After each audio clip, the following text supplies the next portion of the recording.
Hola, antes de empezar el video te invito a que me sigas en mi perfil personal de Facebook. También te invito a que te suscribas a mi canal de YouTube. Y finalmente te invito a que te unas a mi grupo de Facebook, ya que por esos medios todos los días subo contenido relacionado a temas de ingeniería que estoy seguro que te van a servir en tu carrera como profesionista. Abajo en la descripción te dejaré enlaces directos. Hola, espero que estés teniendo un excelente día y te doy la más cordial bienvenida a este curso de electricidad impartido por Jaspe Automation. En esta serie de videos vamos a estar aprendiendo qué es la electricidad y cómo utilizarla en un enfoque residencial e industrial. Concretamente en este video vamos a estar aprendiendo los siguientes temas. Primeramente vamos a ver qué es la electricidad y para qué la utilizamos. Posteriormente, cómo funciona la electricidad. También vamos a estar conociendo las variables eléctricas. Y finalmente estaremos viendo cómo se pueden hacer algunos circuitos eléctricos. Y bueno, ¿qué es la electricidad? Para poder hablar de electricidad, primero te tengo que hablar acerca del átomo. Si alguna vez llevaste la materia de química en la escuela, que yo estoy seguro que sí lo hiciste, sabrás que toda la materia, en su unidad más fundamental, se compone por átomos. Desde el acero, nuestro cuerpo, el planeta Tierra y las estrellas, todo se conforma por átomos. Los átomos tienen tres partes principales. Primeramente tenemos el neutrón, que es esta parte de aquí.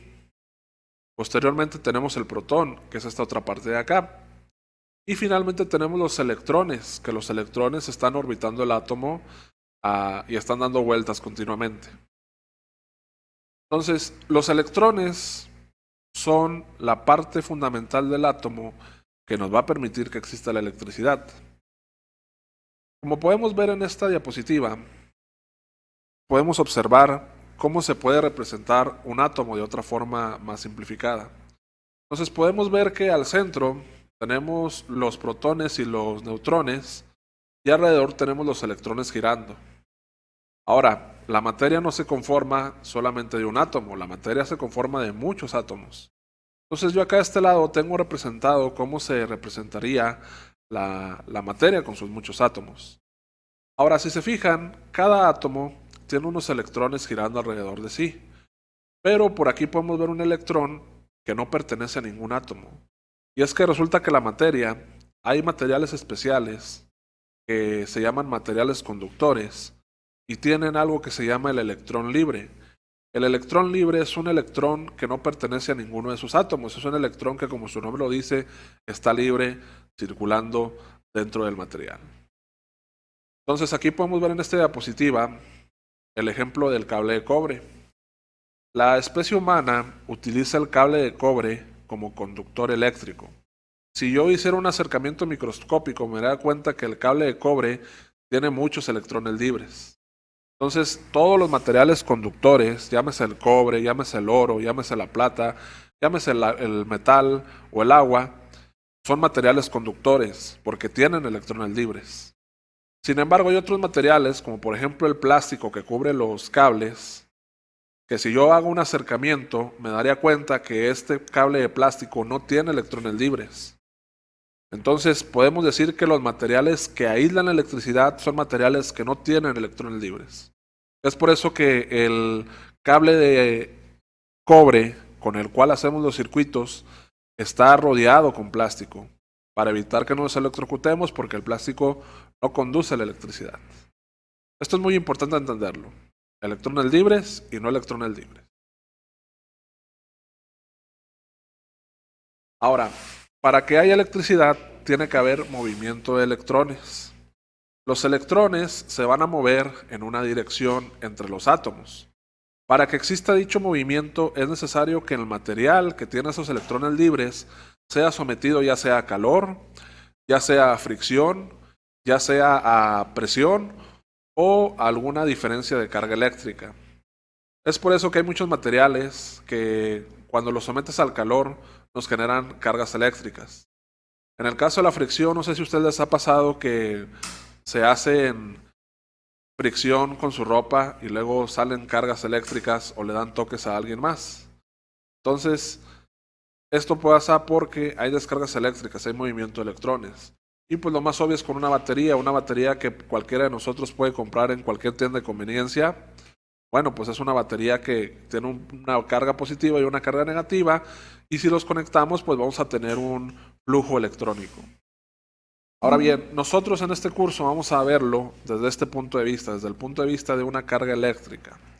Es por eso que acá de este lado tenemos este circuito de ejemplo, donde yo tengo una batería conectada del polo positivo al polo negativo, y si yo hago un acercamiento en el cable conductor, puedo ver que los electrones están pasándose de átomo en átomo, de izquierda a derecha, porque voy fluyendo del positivo al negativo. Se dice mucho que los electrones o la electricidad es el flujo de los electrones a través de un medio conductor. Eso es lo que podríamos decir que es la electricidad. Es el flujo de electrones a través de un medio conductor. ¿Okay? Esa sería la definición correcta. Ahora bien, vamos a pasar al siguiente tema. La electricidad, como cualquier otra magnitud de la física, tiene variables con las cuales podemos medirla. Estas variables son el voltaje. El voltaje es la potencia que va a tener los electrones para fluir a través de un medio conductor. Luego tenemos la corriente. La corriente es la cantidad de electrones que están fluyendo a través del material conductor. Y finalmente tenemos la resistencia. La resistencia es la fuerza de oposición que ofrece el material conductor al flujo de los electrones. Nosotros podemos relacionar muy fácilmente la electricidad, para que nos quede más claro cómo son cada una de las variables, con un tanque de agua. En este tanque de agua, el voltaje sería representado por la presión del agua. La corriente sería la cantidad de agua que fluye por la abertura de este tanque de agua. Y la resistencia sería la abertura que tiene el tanque de agua. Vamos a ver otro ejemplo para que nos quede más claro. Si se fijan en esta diapositiva, yo tengo dos tanques de agua. Si se fijan, un tanque de agua tiene más agua que el otro. Y podemos ver cómo este tanque que tiene menos agua tiene un menor nivel de agua, es decir, una menor presión. Por lo tanto, sería la representación de que tenemos un menor voltaje. Por acá a este lado tendríamos que ambos tanques tienen la misma resistencia, es decir, tienen la misma apertura. Por lo tanto, podemos darnos cuenta que cada tanque tiene un flujo de agua diferente. O sea, el tanque que tiene menor presión me va a dar menor flujo, pero el tanque que tiene más presión me va a dar más flujo. Ahora bien, si se fijan, acá tenemos otra diapositiva donde ambos tanques tienen el mismo nivel de agua. Los dos tienen el mismo voltaje. Sin embargo, hay un tanque que tiene una apertura mayor que el otro. Es decir, el tanque opone menor resistencia al flujo del agua. Esta mayor apertura me da como consecuencia que un tanque tiene menor flujo, pero el otro tanque tiene mayor flujo o mayor corriente. Ahora, yo lo que quiero que vean aquí es que en esta relación, en esta analogía de los tanques, es que en función de la presión del agua, en función de la apertura del tanque, nosotros podemos variar qué tanta corriente de agua va a fluir por el flujo, vaya la redundancia, de este sistema de agua. Bueno, pues muy similar al agua se comporta la electricidad. Siempre recuerden esto, es muy fácil. El voltaje es la potencia, la corriente es la cantidad de electrones que están fluyendo o la cantidad de agua, y la resistencia es qué tanta facilidad tiene el agua o qué tanta facilidad tiene la electricidad para correr por el circuito. Ahora, si nos fijamos, en función del voltaje y en función de la resistencia varía la corriente. Y esto se explica muy bien con una fórmula matemática que se llama corriente es igual a voltaje sobre resistencia. Con esta fórmula matemática nosotros vamos a poder calcular la corriente en función de las características que tenga nuestro circuito.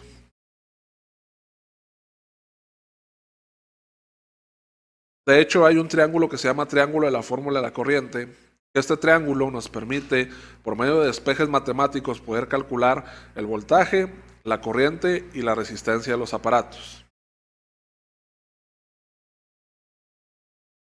Ahora, antes de pasar al estudio eléctrico, para que podamos entender esta fórmula, vamos a ver algunos elementos de un circuito eléctrico. ¿Okay?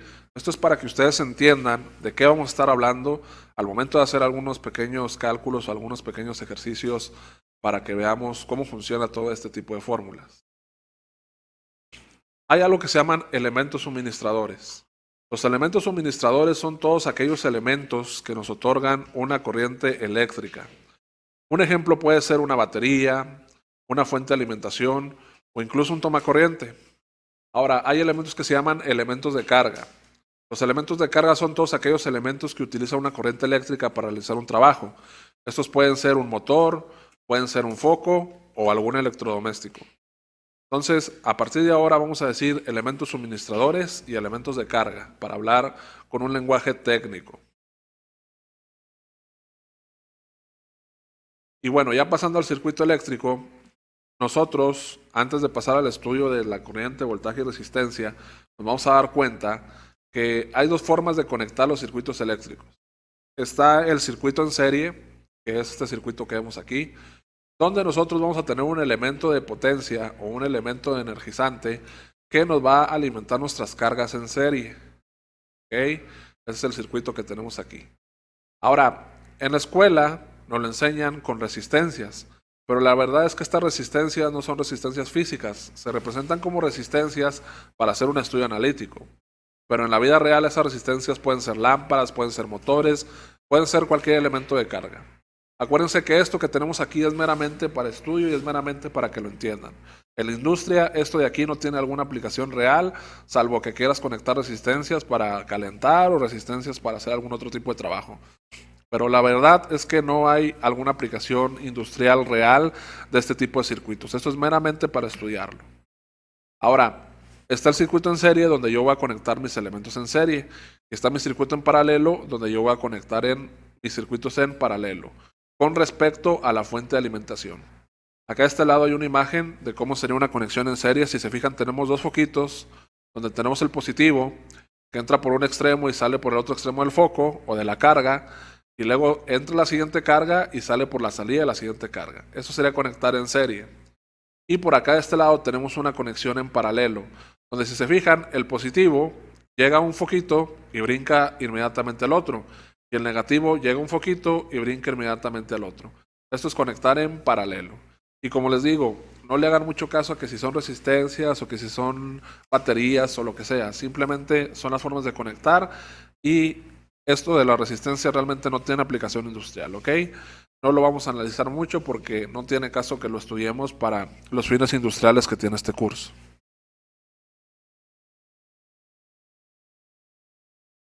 Entonces, aquí vemos un circuito en serie, que ya lo vimos anteriormente, y dice que las características del circuito en serie es que la corriente que fluye por el circuito es la misma para todos los elementos resistivos.